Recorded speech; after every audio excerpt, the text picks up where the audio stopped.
En este tema porque entre ayer y hoy ya han sido allanadas las oficinas del abogado Luis Hermosilla y también de Impuestos Internos y además la casa del empresario Daniel Sauer. Esto tras la difusión de un audio que revelaría supuestos pagos de coimas a funcionarios del Servicio de Impuestos Internos y de la Comisión para el Mercado Financiero. De este tema conversamos a esta hora de la tarde con Marcelo Drago, ya lo vemos en la pantalla, expresidente del Consejo para la Transparencia. ¿Cómo está, Marcelo? Muchas gracias por su tiempo con Hoy es Noticia. Un gusto, José Miguel. Buenas tardes. Un gusto también, muy buenas tardes. Marcelo, ¿qué lectura hace de todo lo que hemos conocido y cómo cree daña la institucionalidad? Bueno, esto es un terremoto, digamos, un terremoto de los grados más altos que remece toda la institucionalidad. Las acusaciones o los planteamientos que se ventilan en esas grabaciones apuntan a ilícitos en distintos niveles, pero todos vinculados al proceso de toma de decisiones de ciertos órganos del Estado que son críticos para el funcionamiento para la regulación económica y para la recaudación del Estado, lo que daña la credibilidad de esos órganos, digamos. El hecho de que se plantee de que exista una red, un mecanismo para capturar funcionarios públicos, obtener información, influir en las decisiones, tener un tratado más favorable, evitar multas, digamos, que son multimillonarias, realmente habla de una simetría completa en términos del trato y de la ecuanimidad que tienen que actuar los órganos del Estado, y de alguna forma un despliegue de poder bien burdo y bien abusivo, que espero que se sancione con las máximas penas. Y uno entiende del análisis que usted realiza, Marcelo, que aumenta aún más o mucho más la distancia, por ejemplo, que existe entre la ciudadanía y ciertas instituciones del Estado. Esto es fatal para esa credibilidad, para esa distancia, para ese acercamiento. ¿Cómo una persona va a pedirle, va a decirle al fiscalizador del Transantiago bueno, me fiscalicen a mí, pero cuando es un millonario resulta que va con una caja negra y se evita la multa, digamos? Claro. Entonces, daña la buena fe del sistema completo y la credibilidad del sistema democrático, en definitiva, porque aquí son decisiones públicas, órganos del Estado involucrados, en manos de una red aquí vemos abogados, empresarios y otros que con estas cajas negras controlan esas decisiones. Marcelo, y hay varias cosas que llaman la atención en este audio que ha dado vuelta durante las últimas jornadas. Por ejemplo, cuando se habla de tarifario, uno de inmediato tiende a pensar que podríamos estar perfectamente en presencia de un mecanismo y que esto vaya mucho más allá de 1, 2 o 3 funcionarios. ¿Usted saca una conclusión similar? Mira, mi conclusión es que esto es un mecanismo tipo mafia, donde existen redes, jerarquías, roles, personas a cargo de ciertas materias y a cargo de otras, y que en definitiva se articulan para cometer estos ilícitos de manera coordinada. Yo creo que de ese nivel de gravedad estamos hablando. Mafias que controlan ciertos poderes públicos, ciertas decisiones del Estado, a través de estos equipos de abogados, etc. Eso es por lo menos lo que uno concluye dando por bueno, dando por cierto lo que aparece en esos audios. Claro. Obviamente falta toda una investigación penal para conocer el fondo de la realidad, digamos, saber qué realmente sucedió aquí y qué está detrás. Y en ese sentido, cuando hablamos de investigación, ¿cree que sería bueno o conveniente investigar bajo las reglas de la investigación para crimen organizado? ¿Podría aportar? Bueno, a ver, en otras situaciones similares donde hubo situaciones masivas de fraude, de cohecho, de intervención del Estado, estoy hablando de casos históricos internacionales como el de Lavallato en Brasil, el éxito de la investigación penal en Brasil fue justamente el haber utilizado reglas contra el crimen organizado. Utilizaron normas que estaban pensadas para otro contexto, principalmente narcotráfico, pero las tomaron y las utilizaron en estas otras redes y fueron tremendamente exitosos. Y eso implica una serie de mecanismos de investigación que no están disponibles comúnmente, intervenciones telefónicas, agentes descubiertos, y equipos de trabajo mucho más sofisticados para poder indagar estas situaciones. Creo que perfectamente este tipo de caso merita ese despliegue. ¿Y usted está de acuerdo, Marcelo, cuando, por ejemplo, el abogado Juan Pablo Hermosilla señala que esta investigación debiese ser relativamente rápida? Mire, yo no voy a hacer juicios si es rápido o lento, de ninguna forma. Tienen que ser efectivas. Si tienen que demorar más, que tome lo que haga falta. Lo importante es que se haga bien y se llegue al fondo, digamos. Aquí eh, creo que nadie debería estar en situación de poner plazos al Ministerio Público. Y a propósito de Juan Pablo Hermosilla, Marcelo, ¿cómo interpreta o qué opinión tiene de los planteamientos que él ha señalado desde las entrevistas que ha concedido, por ejemplo, a Radio Bio Bio el día de ayer y además un extenso punto de prensa que realizó durante esta jornada?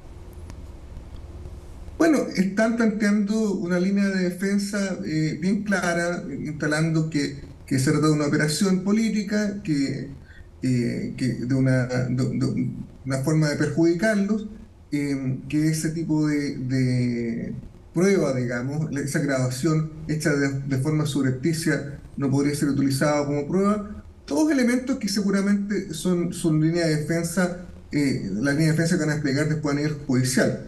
Son respetables esas opiniones, pero aquí lo que va a importar es no los dichos, sino que los hechos que se investiguen y que se acrediten en las causas. Bueno, y a propósito de lo que usted señalaba, agregamos también cuando hacen referencia, por ejemplo, desde la defensa de Luis Hermosilla, al audio. De hecho, otro de los planteamientos que ha señalado durante las últimas horas es el siguiente. Yo creo que sí hubo pagos antes de la grabación, lo que nos da a entender que es muy probable que en estas dos líneas, la que mencionaba usted y la que le agrego yo respecto al audio propiamente tal, por ese lado probablemente va a ir la línea de defensa o la estrategia de la defensa del abogado Luis Hermosilla. Claro, ahí lo que están a entender es tirar una línea divisoria entre lo Claro. que otras personas hicieron en el pasado y lo que él pudo o no haber hecho. Y claro, y una línea de defensa jurídica bien específica. Pero bueno, lo que importa no son los dichos, como que son los hechos que se vayan probando a lo largo de la investigación y por eso es tan importante que el Ministerio Público indague a fondo, llegue hasta las últimas consecuencias y bueno, y después con la información que recabe va a pedir la formalización y después las acusaciones que correspondan. Estamos realmente en las primeras horas de la investigación, queda mucho camino por delante y ojalá que esto se aclare en profundidad. ¿Y qué tan fácil o qué tan difícil es identificar a los funcionarios que eventualmente habrían recibido coimas? Bueno, ahí está el viejo adagio, sigue el dinero, digamos, y básicamente poder detectar de dónde salieron dinero y hacia dónde llegaron va a ser la clave que pueda el Ministerio Público utilizar como medio de investigación. Y las declaraciones que hayan realizado la abogada que está involucrada, que Claro. declaró largamente, y seguramente ahí lo que yo me imagino de ese interrogatorio es despostar en detalle cada uno de los minutos de esa grabación y ver que explique cosa por cosa, justamente para poder ir detrás de estos funcionarios públicos o de otros privados que estén involucrados en estas redes de soborno y cohecho. Así que no es fácil, no es nada fácil. En los mismos audios se hablan de los sobres, digamos, esos son pagos en efectivo, Claro. que son muy difíciles de detectar, se pierde el rastro rápidamente, pero con declaraciones de testigos, con indagatoria, con movimientos de cuentas corrientes y después pasaron a formalizarse porque quisieron comprar algo, si se apareció una casa, comprar un auto y no se puede explicar el flujo de esos dineros, ahí va aflorando la verdad. Otra pregunta, Marcelo, y dice relación con el audio al que hacíamos referencia anteriormente. ¿No necesariamente este audio podría constituir una prueba en medio de la investigación? ¿Usted cree que precisamente en torno al audio se va a concentrar el mayor debate durante los próximos días o durante las próximas semanas? Yo creo que el audio se va a impugnar como prueba.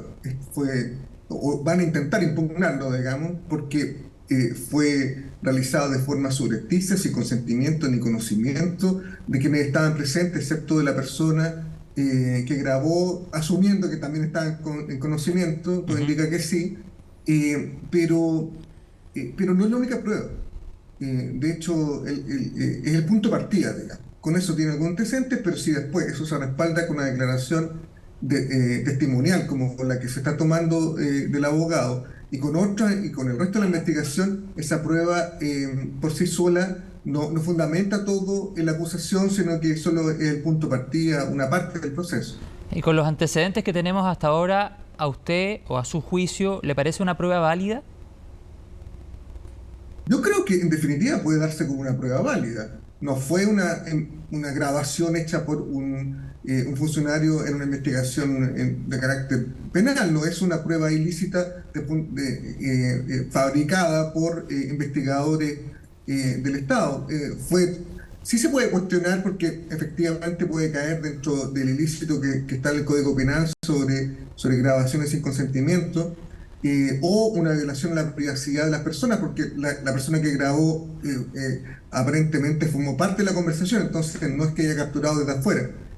Claro. A ver, hay jurisprudencia en varios sentidos acá, en ambos sentidos. Yo creo que en definitiva lo más probable es que se valide esta prueba, pero si no llega a ser así, creo que el juicio no, la investigación no se cae. Y en ese En- sí, sí. Y en ese sentido, Marcelo, si quien grabó el audio es Leonardo Villalobos en previo acuerdo con la justicia o tal vez como una manera de colaborar con la justicia, ese podría ser un escenario. Y el otro escenario que le planteo para que lo vayamos conversando es si en definitiva este audio fue vendido ilegalmente a terceras personas, por ejemplo, como sostiene el empresario Daniel Sauer en el diario La Segunda durante esta jornada. Bueno, mira, es difícil saber, no sabemos sencillamente qué pasó con el audio, eso es parte de la investigación penal. En ambos casos está en una circunstancia más o menos similar, digamos, en el sentido de que fue una grabación subrepticia que en sí misma tiene un germen de ilegalidad, pero y quizás pueden haber muchas discusiones y reproches sobre la validez de ese medio de prueba, pero en definitiva no es el único medio de prueba y esta investigación no se puede sostener solamente sobre ese audio. Mm. Es más, yo creo que ya no es así. Desde que hay una declaración judicial de los involucrados, ya hay una prueba sustantiva adicional y seguramente el resto de la investigación lo que va a hacer es indagar en esa declaración, ir buscando pruebas relacionadas con los dichos de esa declaración y ir agrupando y construyendo un caso en torno a pruebas mucho más impugnables que ese audio. Otra pregunta, Marcelo, ¿qué aristas y posibilidades se abren cuando hablamos, por ejemplo, de secreto profesional? Bueno, claro, se ha estado planteando sobre que el despliegue y que esa grabación también están en el contexto del secreto profesional. Existe el secreto profesional, hay una posibilidad de mantener secreto y los órganos del Estado y la investigación penal tienen ese límite, digamos, de abordar el secreto profesional del abogado, pero esos límites no son infinitos y tampoco permiten, no pueden amparar ese secreto Entiendo. profesional la comisión de delitos, cuando sobre todo el abogado es al que se le está reprochando la comisión del delito. Por lo tanto, es un argumento que está, pero el secreto profesional no es algo que no tenga bordes y mucho menos permite cometer delitos de forma impune. Y finalmente, Marcelo, ¿el caso podría ser investigado a nivel penal en el marco de la Ley de Delitos Económicos recientemente promulgada? Estamos hablando que fue promulgada en el mes de agosto. Mira, ojalá esa legislación creo que es una de las mejores que se ha promulgado en los últimos años de varios puntos de vista, digamos, sobre todo de la construcción de fe pública y de la persecución de delitos de cuello y corbata que habían mostrado niveles de impunidad bien irritantes. Creo que es difícil olvidar la situación de la condena a clases de ética que hubo en Claro, situaciones de la mayor gravedad. sí. Ahora, tiene una fecha de agosto. ¿De qué La ley depende? penal depende de qué es lo que se quiere aplicar, depende de la fecha y Ok, depende de lo que... porque en principio la ley de responsabilidad, la ley del delito económico nueva, lo que hace es agravar este conjunto de actuaciones, darle una connotación más grave cuando son cometidos por personas con capacidad de dirección o son dueños de una compañía. Y en ese contexto se cometen los delitos. En el ámbito de las empresas está cometiendo el delito y son más graves y agravantes si están en el contexto, si están realizados, cometidos estos delitos por quienes tienen la dirección superior o son dueños. Ahora, ese lado de agravar la comisión del delito creo que sería muy difícil de aplicar si la ley, si estos se cometieron antes de la entrada en vigencia de la ley, que fue a finales de agosto. Sin embargo, hay otras partes de esta ley que favorecen, que disminuyen las penas bajo ciertas circunstancias, como por ejemplo la cooperación eficaz, Ujú. la acción compensada también. La cooperación eficaz, es decir, yo colaboro con la justicia de un modo efectivo, de un modo tal que logre verdaderamente obtener esos resultados de la investigación concretos y con eso obtengo un trato más favorable en el proceso penal. Eso, como Entiendo. es más favorable, podría aplicarse retroactivamente. Por Claro. lo tanto, y quizás en ese contexto la abogada puede estar declarando. Es algo que todavía no sabemos, que está por verse, pero en teoría podría aplicarse retroactivamente esa parte de esta nueva ley porque significa un trato más benévolo para quienes están acusados de la comisión de delito en este contexto. Bueno, y vamos a estar muy atentos a aquello. Lo último, abogado, porque estamos en el tiempo, y esto se lo quiero preguntar a nivel profesional. ¿Cómo cree afecta la imagen de la profesión que usted ejerce, la imagen de los abogados, un caso de estas características? Mira, los abogados quizás nunca han tenido muy buena imagen, digamos, ni en Chile en ningún lado. Pero esto ha sido tremendo, yo creo que en los grupos de WhatsApp que tenemos entre colegas de épocas universitarias, de la actualidad, esto ha sido un verdadero devastador. Los comentarios salen del primer minuto señalando lo increíble que era esto, los reproches por todos lados, porque básicamente desde lejos se ven algunos, y yo no quiero dar por hecho todo lo que ha pasado, pero si uno lo diera por bueno, desde lejos se ven abogados exitosos, muy efectivos en ámbitos específicos, con largas trayectorias, muy respetados en el gremio, y después la realidad muestra que la efectividad está asociada a este tipo de comportamiento. Entonces, ha sido bien devastador. Creo que para el mundo de los abogados esto es muy serio. Afortunadamente el Colegio de Abogados está abrió Sí. una investigación de carácter ético, que son simbólicos exclusivamente, pero por lo menos ese reproche moral es relevante. Un reproche ético creo que en esta circunstancia es el desde, y ojalá que exista. Y en definitiva, bueno, es un costo creo que vamos a pagar todos los abogados, eh, y va a ser muy difícil de olvidar este caso. Creo que realmente es una de las cuestiones más graves que hemos visto en décadas. Le quiero agradecer la conversación, Marcelo Drago, expresidente del Consejo para la Transparencia. Que tenga una buena tarde y bueno, seguimos conectados, por supuesto, a medida vayamos conociendo nuevos antecedentes de este caso que, como usted dice, ha remecido a la opinión pública, al mundo de los abogados desde el día martes en adelante, cuando se da a conocer a través de un reportaje. Muchas gracias, que tenga una buena tarde. Gracias a ti, José Miguel. Buenas tardes.